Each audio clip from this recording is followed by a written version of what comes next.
confrontation kasi series of confrontation happened today because of inspection. So ngayon, ang ginawa was there was an agreement between the management and Colonel Marantan na papasukin sila without prohibition as long as they will undergo the X-ray examination. So yun lang.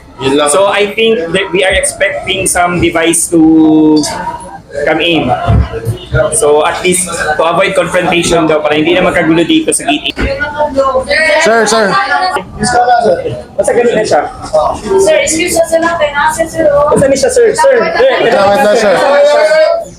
Bakit lang ito sa scanner ha? Maliwanag ang usapan. Hindi, pero tinatanong nga po kung ano kung anong laman. Ha?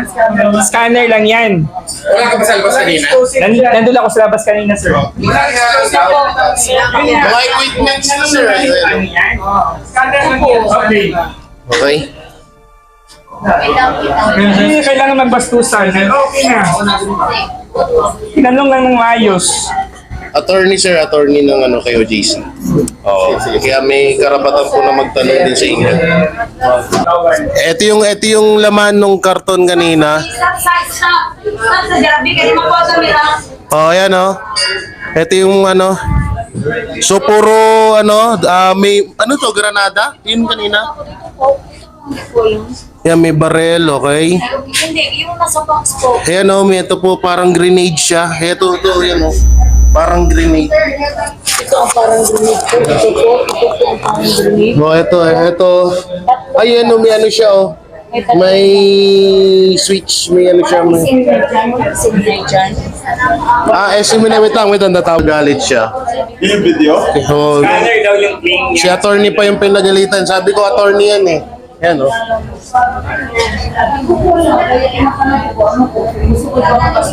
Basta explosives lang ang bawal sa ilaha. O isabutan. Ito yung parang binabaon sa lupa eh. Hindi yung hinahagis. Oh, yan oh. Ayun yung parang binabaon sa lupa. I-record lang naman. Denote lang. Tapos ito pa oh. Ano to kaya? Denote lang. Yan pa isa. Okay na. Sige na. Okay na. Scanners daw yun. Ito nga.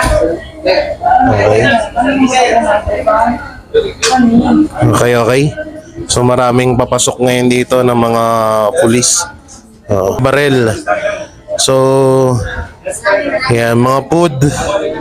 So, kalokohan po yung sinasabi ni Marcos na walang mga barel. Ayan, oh. Kitang-kita, oh. Ayan, oh. Mga magazine. Ayan, oh, mga barel po, ah. Magazine, barel. Ito, kutsilyo pa nga ata ito, eh. Ayan, oh. Puro mga set po yan ng mga barel. Oo. Okay. Yan yung mga barrel. Pati yung Good evening, sir. Thank you. Good evening po. Yan, thank you.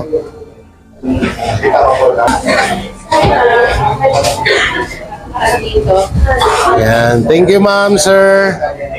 Good evening. Salamat. Okay.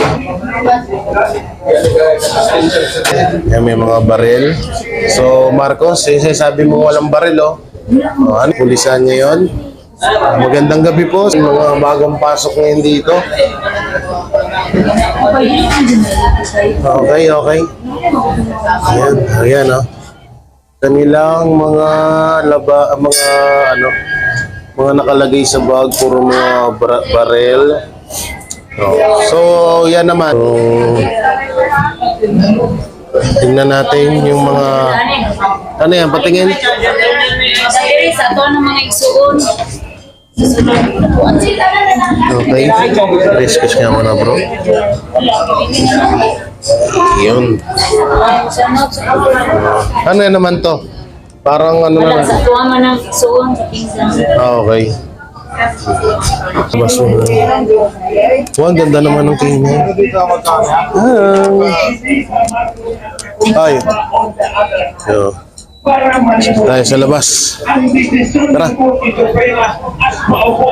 Dahil mga pulis pala dito sa labasan, sir. So, Ayan. Puno pala sila dito. Dami. Yan dito. Ng KOJC. Alright. Sinenyasan niya lang eh. Ba't ganun sir? Mas mataba pa po yung K9 natin kaysa sa K9 nila. Ang tabaho ng K9 dito ng KOJC. Pero samantalang po yung K9 ng mga pulis, mga malnourished po. Wala. Sundan natin tong mga ugag na to. Ayan.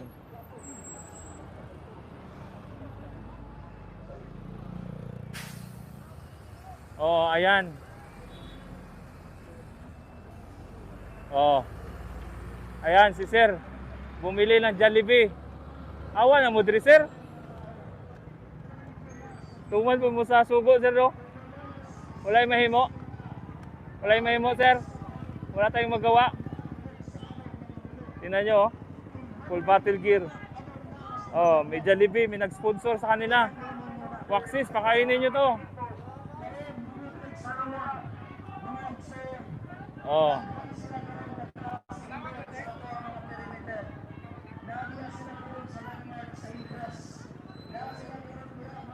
Boss, kain na kayo, boss. May Jollibee na mo, boss.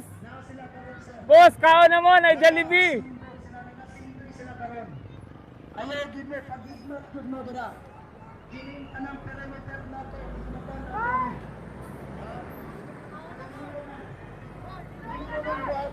Pangaon na mo, boss. Nanamoy Jollibee. Boss, pangaon na mo. Nanamoy Jollibee. Kaya nga naman, patong-patong nga ang kaso. Hindi na sila makalingkawasan na kahit Yes. Talagang dito taga sila na patong-patong na ang kaso sa inyong mga So, pakita ko sa inyo guys yung sumunod naman. uniform ng SWAT, kung SWAT ba talaga to sila. Ayan ha. Oh. SWAT ba yan? Ganyan ba uniform ng mga SWAT? Yan. Pakita ko sa inyo. Ang among gipangayo. Justisya para kanamo. Justisya para sa mga kingdom of Jesus Christ. Terorista! Anong SWAT bang nag-take point to her? So, yun. Sir Kelmon, pakiremove yung mga bangag sa chat box. Ayan. Mga SWAT po ba yan, mga kaibigan, mga kababayan? Tingin nyo po. Oh. Pakita ko sa inyo guys, SWAT po yan mga... Kasi makikita mo dito sa likod. Yan. S po. Tapos dito sa dulo, T. Ayan o, T. Ayan, T. So mga SWAT to. Iwan ko anong klaseng SWAT to. Sa tingin nyo po, mga SWAT po ba ito? Kasi ito yung sasakyan nila, Pro 11 RMFB Batalyon.